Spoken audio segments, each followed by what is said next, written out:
কত স্বপ্ন নিয়ে লেখাপড়া করছিলাম, ভাবছিলাম চাকরি করবো, কিন্তু আজকে অভাবের কারণে রিক্সা চালাইতে হইব। হায় রে কপাল। এই নাও বাজারে যাই, আসার সময় বাজার করে নিয়ে এসো।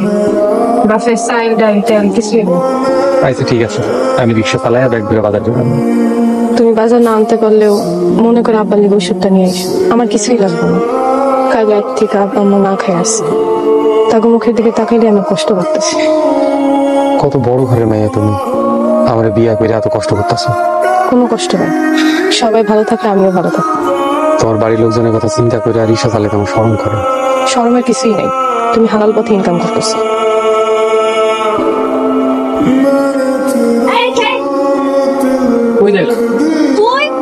রিক্সাওয়ালা বাচ্চা রিক্সা, হ্যাঁ তুই না পড়াশোনা করছিস? তুই পড়াশোনা করে বাপের মতো রিক্সা লইছিস কেন?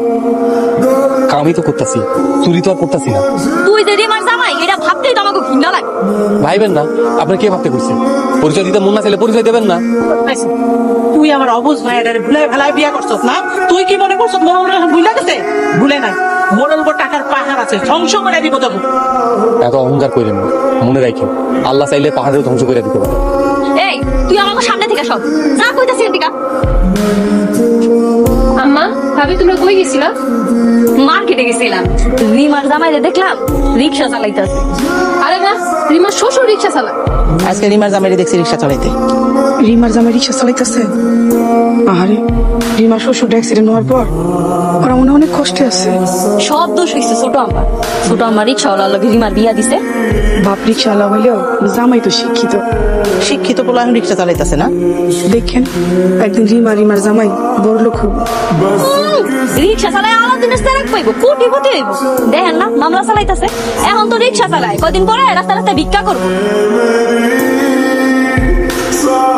আসসালামু আলাইকুম। ওয়ালাইকুম আসসালাম। কেমন আছেন বিয়ান? ভালো আছি, আপনি ভালো আছেন? আছি আলহামদুলিল্লাহ। এ বোমা, বোমা দেখা দাও কেডা আইছে। তুমি এতদিন পরে আইস, এতদিন পর তোমার আমার কথা মনে পড়লো? মনে তো পড়ে না পাগলি, কিন্তু কি করবি গো, বাড়িতে কত জোর ঝামেলা যাইতেছে। তুমি তো জানোই মামলা করছি। খুব ভালো করছস, যেমন করে হোক এই অত্যাচারী মোড়লের শাস্তি দিয়া তো করে মামলায় জিততে হইব। বিয়ান আমার কত টাকা পয়সা নাই, আমরা গরিব মানুষ। চিন্তা করেন না বিয়াই, আমি আপনাকে লগে আছি, যেমন করে হোক এই অত্যাচারী মোড়লের দিন শেষ করুন। টাকাটা রাখ। রিমা আমি সবাই না জানাই আইছি, কেউ জানতে পারলে আবার সমস্যা হয়ে যাবো। আমি এখন জায়গা বিয়াই, আসসালামু আলাইকুম। ভালো থাকিস না, কিছু খাওয়া দাওয়া করিস। বাজার করে আইতে একটু দেরি হয়ে গেল, তোমার তো সবাই না খেয়ে আছে। আমরা সবাই খাইছি।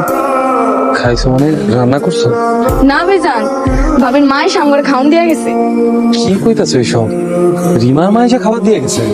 আরে না, ছোট মা আইছিল, লগে করে খাওন দিয়ে আইছিল, আমরা সবাই খাইছি। তুমি হাত মুখ ধুয়ে তুমিও খাও। খুব ভালো করছো। ছোট আমার থাকতে কইতা? বাড়িতে তো না কই আইছে, এর লিগে তাড়াতাড়ি করে চলে গেছে। তোমার ভাইগুলো কাছে দেখাইছে, তারপর আর কি আমার নানান কথা শোনাইছে। বাজান তুই ওনাকে কথায় কিছু মনে করিস না, ওনারা আগের মাথায় কি না কি কইছে। যাই হোক, মামলা আমাকে জিততেই হবে। ছোট আম্মা হেরেই কইছে, যেমনে কইরাই হোক মামলা আমাকে জিততেই হইব। ভাবি মামলা মোকদ্দমা পরে হইব, বাজানে এখন ঘরে চলো, ভাইজান না খেয়ে আছে।